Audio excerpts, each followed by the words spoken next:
साल था 1946 का, जब भारत आजादी की दहलीज पर खड़ा था। लेकिन आजादी से पहले इस धरती ने एक ऐसा जख्म देखा जो आज भी हमारे इतिहास के सीने पर ताजा है। ये कहानी है बंगाल की मिट्टी की, जहां खेतों में धान नहीं बल्कि मासूमों का खून बहा, जहां इंसानियत हार गई और नफरत ने जीत का जश्न मनाया। जहां कल तक बच्चे पतंग उड़ाते थे, वहीं आज चीखें गूंज रही थीं। जहां माएं अपने बच्चों को लोरियां सुनाती थीं, वहां अब मातम पसरा हुआ था। इस त्रासदी का नाम था डायरेक्ट एक्शन डे, जिसे इतिहास में लोग कहते हैं ये सिर्फ राजनीति थी, लेकिन सच ये है कि ये लाखों मासूमों की जिंदगी की कीमत पर खेला गया एक खेल था। एक ऐसा खेल जिसे जिन्ना ने शुरू किया था। इस कहानी की असली शुरुआत होती है मार्च 1946 से, जब ब्रिटिश सरकार ने कैबिनेट मिशन प्लान दिया था, जिसका मकसद भारत को आजादी देना और ट्रांसफर करना था। इस प्लान के मुताबिक भारत को एक ही देश रहना था, लेकिन इसके तहत भारतीय जनता को 3 ग्रुप्स में बंटकर रहना था। पहला ग्रुप हिंदू बहुसंख्यक जनता का था, दूसरा ग्रुप मुस्लिम संख्यक जनता का था और तीसरा ग्रुप मिश्रित जनता का था। इस प्लान के तहत हर ग्रुप को अपनी इच्छा से संविधान बनाने की आजादी थी और केंद्र सरकार के हाथों में बहुत कम नियंत्रण दिया था। पहले तो कांग्रेस इस ग्रुपिंग की शर्त से असहमत थी, क्योंकि ये देश को अप्रत्यक्ष रूप से बांटने जैसा था। लेकिन बाद में कांग्रेस ने संविधान सभा के गठन को स्वीकार कर लिया। मुस्लिम लीग शुरू में मान गई थी, लेकिन जब जिन्ना ने देखा कि कांग्रेस ने ग्रुपिंग को मजबूरी में स्वीकार किया है, तो उसके मन में संदेह पैदा हो गया। और ये संदेह पूरी तरह तब विश्वास में बदल गया जब 10 जुलाई 1946 को कांग्रेस अध्यक्ष जवाहरलाल नेहरू ने एक प्रेस कॉन्फ्रेंस में कहा कि कांग्रेस केवल संविधान सभा में शामिल होने के लिए तैयार है, लेकिन उसके बाद वह खुद स्वतंत्र रूप से पॉलिसी तय करेगी और जरूरत पड़ने पर उसमें बदलाव भी करेंगी। जिन्ना को यह सीधा धोखा और खतरा लगा। उसे लगा कि अगर कांग्रेस ने बदलाव किए तो मुस्लिम लीग का पाकिस्तान का सपना टूट जाएगा।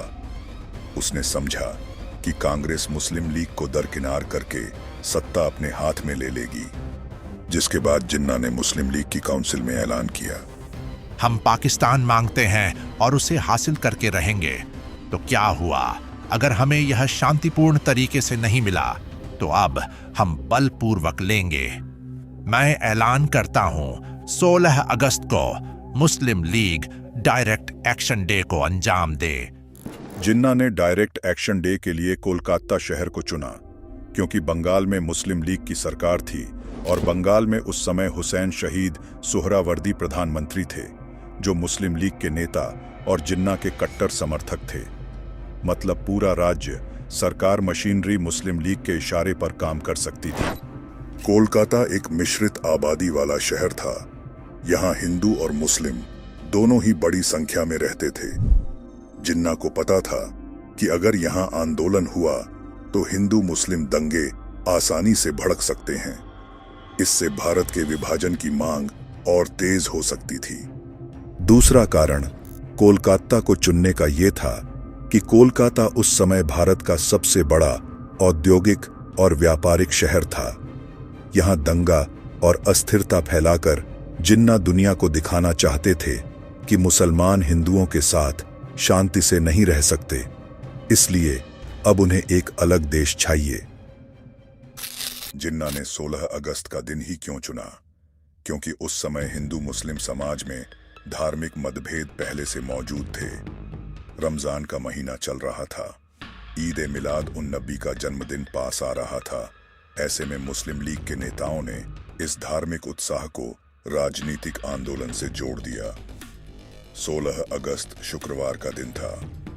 जुम्मे की नमाज के बाद मस्जिदों से भीड़ को जुटाना आसान था। जिन्ना और सुहरावर्दी पता था कि इस दिन बड़ी भीड़ को भड़काया जा सकता है। मुस्लिम लीग ने कोलकाता में एक विशाल रैली का आयोजन किया, जो ऑक्टरलोनी स्मारक पर होनी थी। इस रैली में हजारों मुस्लिमों को इकट्ठा करने की योजना थी। बंगाल के तत्कालीन प्रधानमंत्री हुसैन शहीद सोहरावर्दी ने डायरेक्ट एक्शन डे को सफल बनाने में महत्वपूर्ण भूमिका निभाई। अखबारों और पोस्टरों में यह संदेश फैलाया गया कि यह मुसलमानों का पवित्र संघर्ष है और उन्हें अपनी एकजुट ताकत दिखानी है। मजहबी भावनाओं को भड़काने के लिए मस्जिदों से भी घोषणाएं करवाई गईं। 16 अगस्त 1946 को सोहरावर्दी की सरकार ने सार्वजनिक अवकाश घोषित किया, यानी स्कूल, कॉलेज, ऑफिस और दुकानें बंद रखी गईं। इससे सारा शहर सड़क पर उतरा और मुस्लिम लीग को बड़ी भीड़ इकट्ठी करने का मौका मिला। नेताओं ने भाषणों में साफ कहा कि मुसलमानों को अपने हक के लिए हर तरह का बलिदान देना होगा। इन भाषणों ने भीड़ को और उत्तेजित कर दिया। डायरेक्ट एक्शन डे से पहले सोहरावर्दी ने कोलकाता पुलिस में कई बड़े बदलाव करवाए। उन्होंने कई हिंदू पुलिस अधिकारियों और कांस्टेबलों का ट्रांसफर कर दिया था और उनकी जगह ज्यादातर मुस्लिम पुलिसकर्मी तैनात किए गए थे। इसका मुख्य मकसद यह था कि अगर उस दिन किसी तरह की हिंसा भड़के तो पुलिस मुस्लिम भीड़ का साथ दे। इतना ही नहीं, कोलकाता की हिंदू बहुल इलाकों से कुछ हिंदू अधिकारियों को हटाकर मुस्लिम बहुल इलाकों में भेज दिया गया ताकि वहां नियंत्रण कमजोर हो जाए। जबकि मुस्लिम भीड़ की मौजूदगी वाले हिस्सों में पुलिस को या तो तैनात ही नहीं किया गया या फिर सिर्फ मुस्लिम पुलिस स्टाफ को रखा गया। हमले से पहले सोहरावर्दी ने कोलकाता और उसके आसपास के जिलों से मुस्लिम युवाओं और मदरसा मस्जिद से लोगों को इकट्ठा कराया। इन्हें धर्म की रक्षा और पाकिस्तान के नाम पर लड़ने के लिए प्रेरित किया। सोहरावर्दी ने लोकल मुस्लिम के अलावा पूर्वी बंगाल, ढाका, नोआखाली, चटगांव, सिलहट, बरिसाल आदि से बड़े पैमाने पर मुस्लिम मजदूरों, नाविकों, कुलियों और बेरोजगार युवकों को बड़ी संख्या में भुला लिया था। कई जगहों से मुस्लिम लीग के कार्यकर्ता ने ट्रेनों और ट्रकों से इन भीड़ को कोलकाता लाए। फिर इन सभी लोगों को बड़ी मात्रा में छुरे, तलवारें, भाले, लोहे की रॉड, पेट्रोल के कनस्तर, लाठी और बंदूक बांटे गए। कुछ जगहों पर मस्जिदों के भीतर भी हथियार बांटे गए। कुछ हिंदू समुदाय ने भी आत्मरक्षा के लिए हथियार जमा किए, क्योंकि उन्हें डायरेक्ट एक्शन डे को अपने खिलाफ खतरे के रूप में देखा गया था। 16 अगस्त के दिन सुबह से ही टेंशन का माहौल दिख रहा था। मुस्लिम लीग के डायरेक्ट एक्शन डे की वजह से सरकारी दफ्तर, दुकानें बंद थी, लेकिन 8 बजे तक कई जगह जबरन शटर गिरवाने और झड़पों की खबरें आने लगीं। 10 बजे तक लाल बाजार पुलिस मुख्यालय तक रिपोर्ट पहुंची कि उत्तरी मध्य कोलकाता के इलाकों में जैसे राजा बाजार, कॉलेज स्ट्रीट, हैरिसन रोड, कुलूटोला, बुर्रा बाजार में दुकानों को बंद कराने को लेकर धक्का मुक्की, चाकूबाजी और ईंट पत्थर चलने लगे। लेकिन पुलिस इन सभी चीजों को नजरअंदाज कर देती है, जिससे माहौल साफ साफ सांप्रदायिक रंग लेने लगा।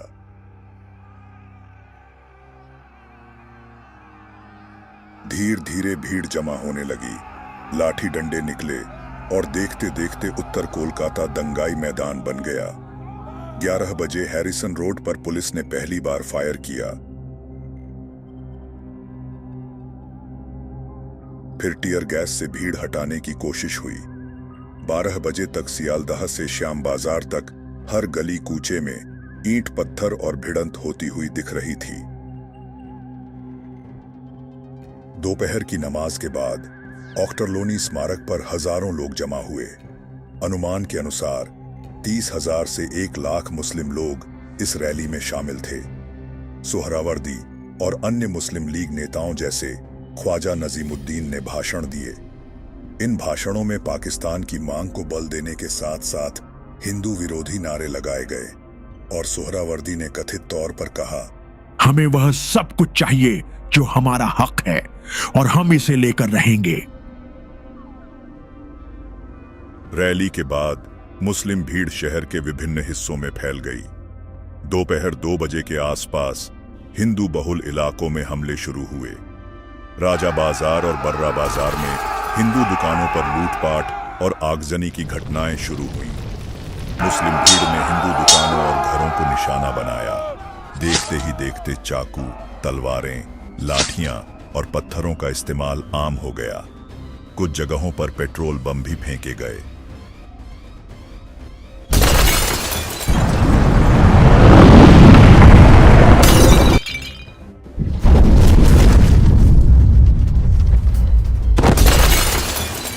शाम तक कोलकाता की सड़कों पर लाशें बिछने लगी थीं।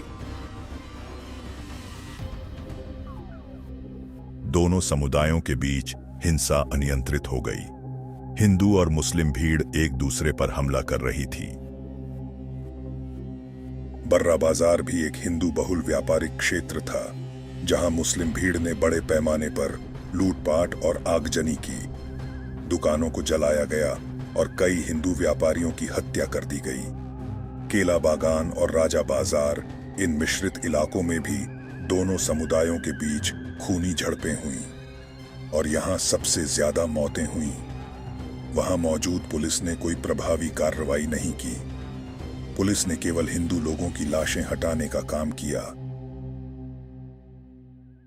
रात तक हिंसा पूरे शहर में फैल चुकी थी। कोलकाता के अधिकांश हिस्सों में कर्फ्यू जैसा माहौल था। सड़कों पर हजारों लोगों की लाशें, जलते हुए घर और दुकानें के दृश्य दिखाई दे रहे थे। 17 अगस्त को हिंसा और तेज हो गई। ये वो दिन था जब इंसानियत शर्मसार हुई। राजा बाजार में स्थित विक्टोरिया कॉलेज, वहां की मासूम हिंदू लड़कियां जिनके हाथों में किताबें होनी चाहिए थी, वो दरिंदगी का शिकार बनी। कुछ मुस्लिम लीग के लोग कॉलेज के हॉस्टल में घुस जाते हैं।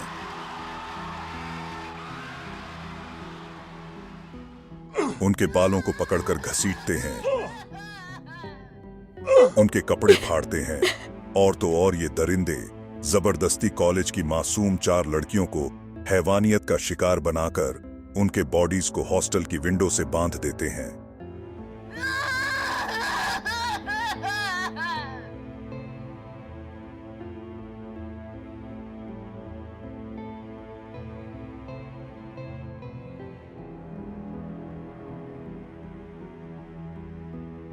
लेकिन कहते हैं ना, जब जब धरती पर जुल्म और अत्याचार बढ़ता है, तब तब भगवान किसी न किसी रूप में आते हैं।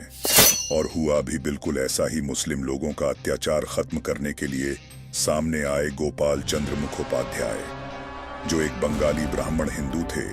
गोपाल चंद को लोग गोपाल पाठा नाम से भी जानते हैं, क्योंकि बंगाली में बकरी को पाठा कहते हैं। ये उपनाम उन्हें इसलिए मिला क्योंकि उनका परिवार कोलकाता के स्ट्रीट पर एक मटन की दुकान चलाता था। वे खुद इस व्यवसाय को संभालते थे। सारे हिंदू भाई बहनों का बदला लूंगा, पकड़ पकड़ कर मारूंगा।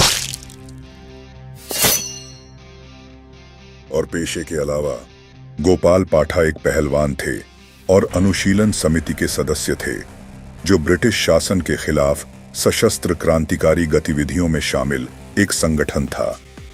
वे नेताजी सुभाष चंद्र बोस के प्रशंसक थे और उनकी विचारधारा से प्रेरित थे। गोपाल पाठा ने पहले से ही भारत जटिया बाहिनी नामक एक संगठन स्थापित किया था, जो प्राकृतिक आपदाओं के दौरान राहत कार्यों के लिए बनाया गया था। इस संगठन में कई पहलवान और युवा शामिल थे। डायरेक्ट एक्शन डे के दौरान उन्होंने इस संगठन को हिंदू समुदाय की रक्षा के लिए एक सशस्त्र इकाई में बदल दिया। इस बाहिनी में 500 से 800 युवा शामिल थे, जिनमें बंगाली हिंदू, सिख, बिहारी, ओडिया और उत्तर प्रदेश के लोग शामिल थे। इसमें आर्य समाज, हिंदू महासभा और विभिन्न व्यायाम समितियों, अखाड़ों के सदस्य भी शामिल हुए। 16 और 17 अगस्त को मुस्लिम लीग के कार्यकर्ताओं और भीड़ ने कोलकाता के हिंदू बहुल इलाकों जैसे बर्रा बाजार, केला बागान और राजा बाजार में हमले किए। हिंदू पुरुषों की हत्या, महिलाओं के साथ बलात्कार और संपत्तियों को जलाने की घटनाएं हुईं। अनुमान के अनुसार इन 2 दिनों में 20,000 से ज्यादा हिंदू मारे गए और 1 लाख से ज्यादा बेघर। 17 अगस्त की रात को गोपाल पाठा को हिंदू समुदाय पर हो रहे अत्याचारों का बदला लेने का सोचा। उन्होंने अपने संगठन को एकजुट किया और 18 अगस्त से जवाबी कार्रवाई शुरू की। उन्होंने अपने लोगों को निर्देश दिया कि अगर एक हिंदू की हत्या होती है तो 10 मुस्लिमों की हत्या करो। उन्होंने द्वितीय विश्व युद्ध के बाद कोलकाता में तैनात अमेरिकी सैनिकों से पिस्तौल, कारतूस और ग्रेनेड खरीदे। इसके अलावा 1942 के भारत छोड़ो आंदोलन के दौरान जमा किए गए हथियारों का भी इस्तेमाल किया गया। हिंदू लोहारों ने रातों रात तलवारें, चाकू और भाले बनाए। बर्रा बाजार के मराठवाड़ी व्यापारियों ने उन्हें वित्तीय सहायता दी। गोपाल ने स्थानीय कारखानों और आरा मशीनों से धन एकत्र किया, जैसे कि एक हत्या के लिए 10 रुपए और आधे हत्या यानी घायल करने के लिए 5 रुपए।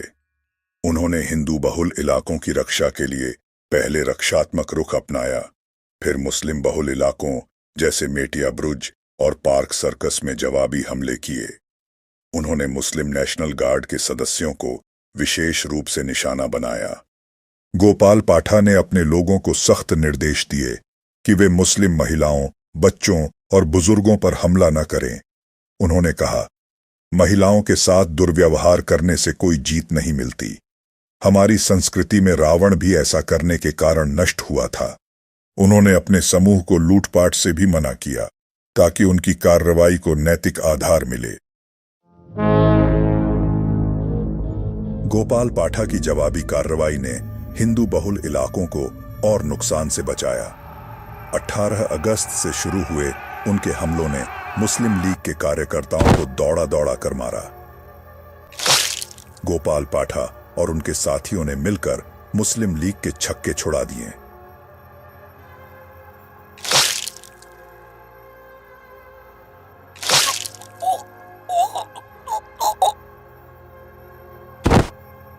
पाठा की इस साहसी कार्रवाई से मुस्लिम समुदाय के लोग डर के कारण कोलकाता छोड़कर भागने लगे।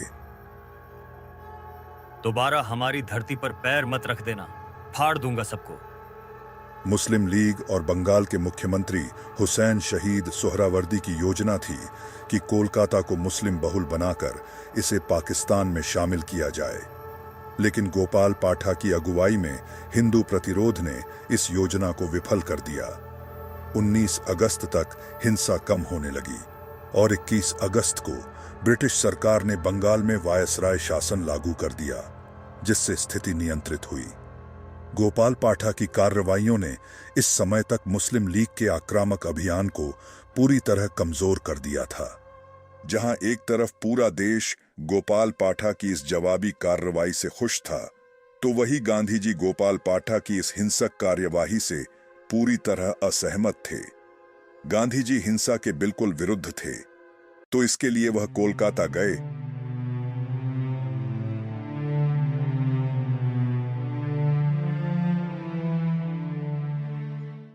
गोपाल बाबू, मैं आपके पास इसलिए आया हूं क्योंकि हिंसा का यह रास्ता हम सबको बर्बाद कर देगा।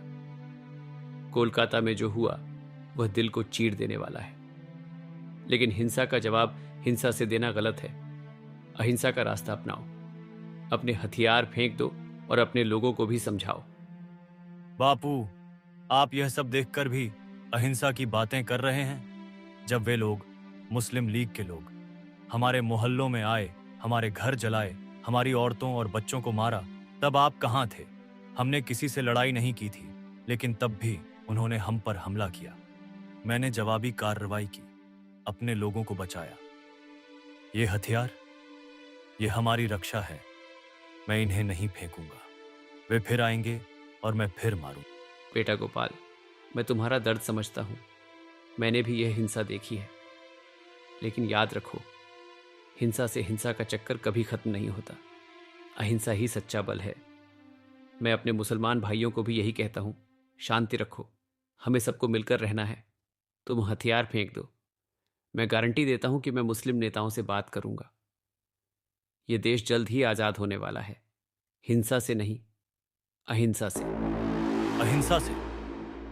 और कैसी गारंटी बापू? आप मुसलमानों की तरफ ज्यादा झुके हुए लगते हैं।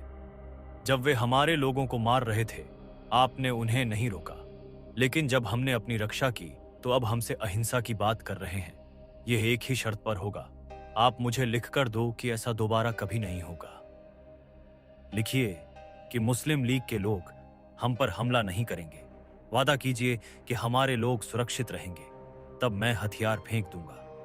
अन्यथा आप भी जानते हैं, यदा यदा हि धर्मस्य ग्लानिर्भवति भारत, अभ्युत्थानम धर्मस्य तदात्मानं सृजाम्यहम्